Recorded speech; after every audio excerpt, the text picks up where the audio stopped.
Hello, and this is devlog number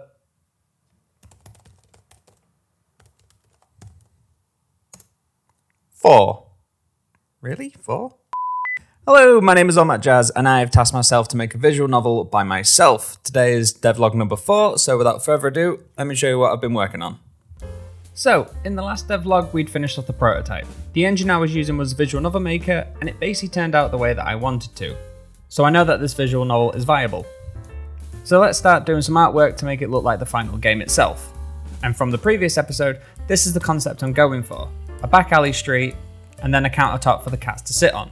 For those of you unaware, my visual novel is based on cats eating ramen at a ramen restaurant in a back alley.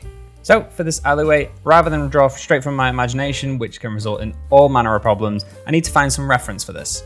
So I did what I haven't done in quite a while and actually go outside. I live in Belfast, so I actually started walking around the city centre looking for the alleyways, basically the opposite of what a tourist would do, and found various places that I could take photos of. I'm also looking for interesting set pieces, things like lights, air conditioning units, certain windows and doors that I can use as reference for the final background. And I actually found some pretty good references here. I was actually surprised with the amount of alleyways I actually found in Belfast, and after I got my reference, it was time to essentially make one image using different elements from the reference images that I took. So I opened up Photoshop and imported all the images in. And from this, I started erasing parts of the backgrounds that I didn't want and keeping the ones that I liked. It also helped that all of the alleyways that I was taking had a 1-point perspective. And because I was using the same camera settings using my phone, a lot of them matched up pretty well, even though they were all taken in different locations. This was kind of intentional. I was trying to make sure that I was using the same type of alleyway for each image I was using. And then after that, I got the reference that looked like this. Now, obviously this isn't the final background, this is just a reference. So I brought it into my drawing program, which is Clip Studio Paint, and started on the rough sketching for the actual final background. This is meant to be fast and loose, so I was trying to block in the main parts of the concept that I'd actually bashed together, and also trying to make it coherent. Because it's a 1-point perspective background, I want to make sure that all the perspective joins up properly and joins up right. Some of it is a little bit janky, I know this after I put a few guides in to try and line it up, but I used the best knowledge that I could to make sure that it didn't look too wonky, that it didn't make it look believable. And afterwards I ended up with a rough sketch that looked like this.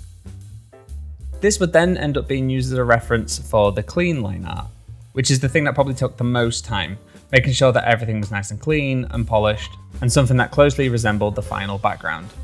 A lot of this background was a case of refine and polish every single step of the way. So we had the concept, then the rough sketch, then the line art, and then afterwards I ended up with the line art piece, which looked something like this. There was something I tried out around this time, so I went online and found a website that does textures and stuff.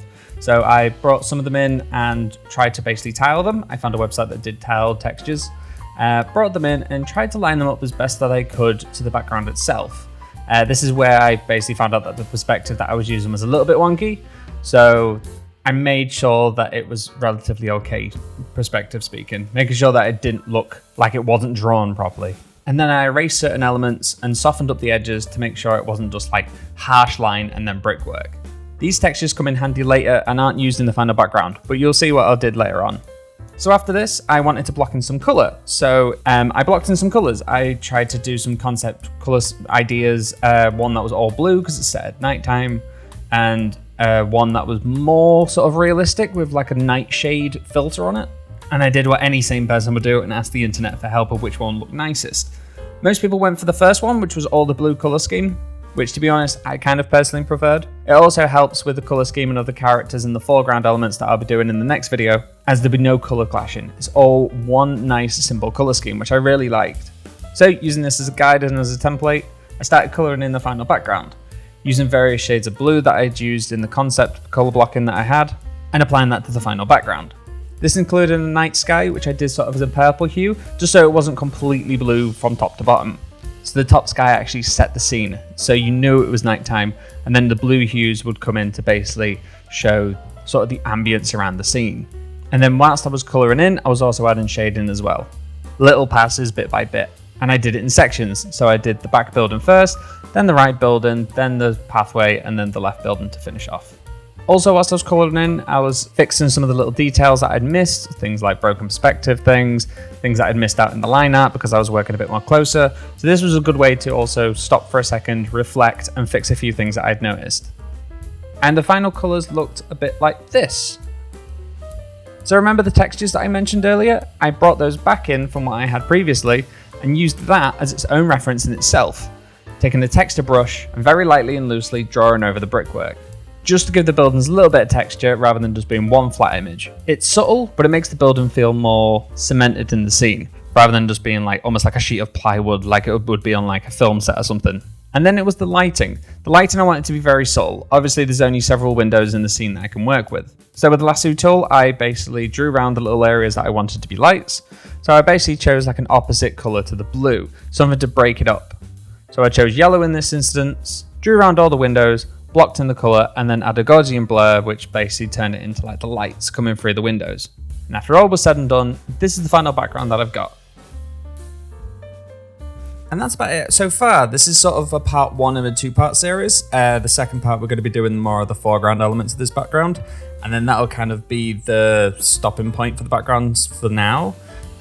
Things going forward, we'll be doing like video elements to this when it comes to the final game, things in the background moving across screens, depth of field, blurs, that kind of stuff. But the design for the first part of the background is done. So without further ado, thank you very much for watching. I'll see you in the next one. Don't forget to subscribe. Bye.